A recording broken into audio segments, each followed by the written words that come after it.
We are born enlightened. This is the basis for the reported cry by the historical Buddha at his birth. Heaven above, earth below, I alone am the most honored one.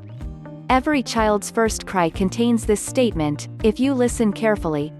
Jesus also said we must become like little children to enter the kingdom of heaven. This is because all little children live in a timeless realm commonly known as now, and know that death is unreal. Most children forget this. I am fortunate in that I clearly recall these experiences from my early childhood. I recall it simply because I kept recalling these experiences at intervals as I grew up, and still do. Every young child can retain these memories by doing this. From around the age of 2 or 3 language is learnt and memory develops. These then begin shaping the brain of the child, and the influences of parents, teachers, peers and the world begin to make themselves felt. As a defense mechanism, the self, the ego, begins forming in the brain of the child, which the child then becomes. This is the delusion. Enlightenment can't be attained. We can't become enlightened, since we are all already enlightened. What we must do is to understand our own egos. The ancients made it quite clear that self-knowledge, awareness of the ways of the self, is the key to enlightenment. In directly observing the ways of the self within ourselves, a process facilitated by formal sitting meditation, we come to see that selfhood is a fiction. The self doesn't actually exist, except as a hardwired defensive mental imprint, the self-image, who you know you are, in the synapses of the brain. In essence, we need to unlearn all the nonsense we were taught from early childhood until all delusion, the experience of being separate, a self, has been removed from our makeup. Then we have uncovered what we knew at birth, and we are like little children, without being children. The most basic error in the development of little children, causing the ego to develop, is the imposition of authority. Parents must treat their children as their equals. To do so is the end of all authority. This trend must continue in all learning endeavors and in all learning centers.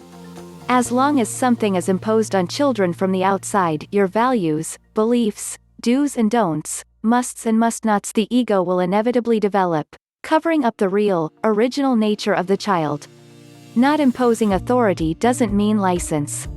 Children must learn they are free to be, free to express themselves as they are, but not at the parents', teachers' or peers' expense. Equality and absence of authority means that parents, peers and teachers have the same rights as children. My right to be can't exist at your expense, just as your right to be can't exist at my expense. We all have equal right to be, to live our lives as each of us sees fit, and to our privacy. Allowing children this freedom, approving of them and loving them unconditionally, doesn't mean being careless about children's safety either. Common sense, which of course is rather uncommon, must always be applied. There is a great book about all this, The Valid, Right, Optimal Education of Children, so they love life and say yes to life, not becoming limited judgmental haters of life. The book is called Summerhill, by A.S. Neal. You don't have to meditate to become enlightened. You need an open mind. And a lack, or at least a minimum, of fear. That's all. I meditated once. And, first time out, experienced non-duality. I didn't meditate again, not out of fear but out of, mostly, lack of time or real desire, for 12 years. In that time, I had several spontaneous enlightenment experiences. I didn't know what they were. It took some research and a couple years to verify and validify what I had experienced. Since then, I've begun a semi-regular meditation practice and can now experience non-duality, the true self, isness, call it what you will, whenever. I don't mean to make it sound easy. I'm just saying I didn't meditate. I didn't, really, do much of anything. I just kept an open communication with the other side. And had no fear. I've read enough accounts to know that the experiences of people on psychedelic drugs are just as valid as the experiences of people who've studied with gurus, meditated, etc. for years. In some cases, I think they may be more valid as they lack any planted ideas about what they're supposed to experience.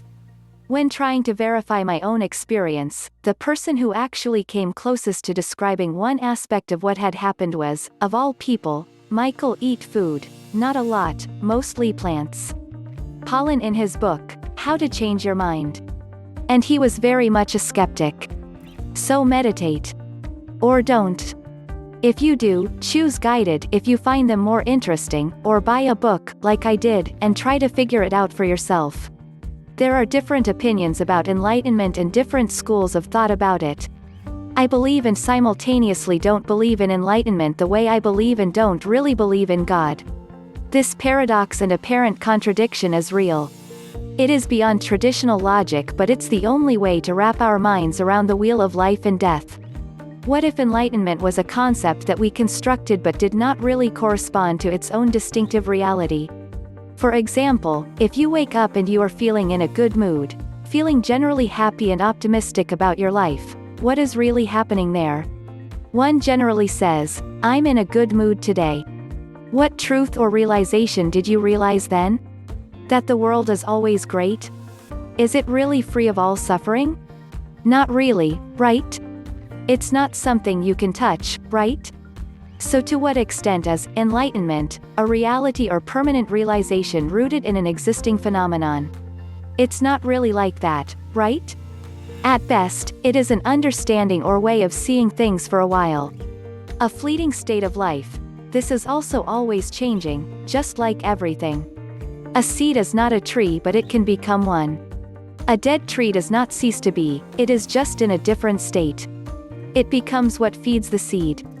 In a way, the concept of enlightenment is illusory. We can accept our own death, the impermanence of all things, the suffering of life, and still be happy and full of joy, full of appreciation. I hope this can be helpful. I am not a Buddhist teacher or anything like that. Just an ordinary person.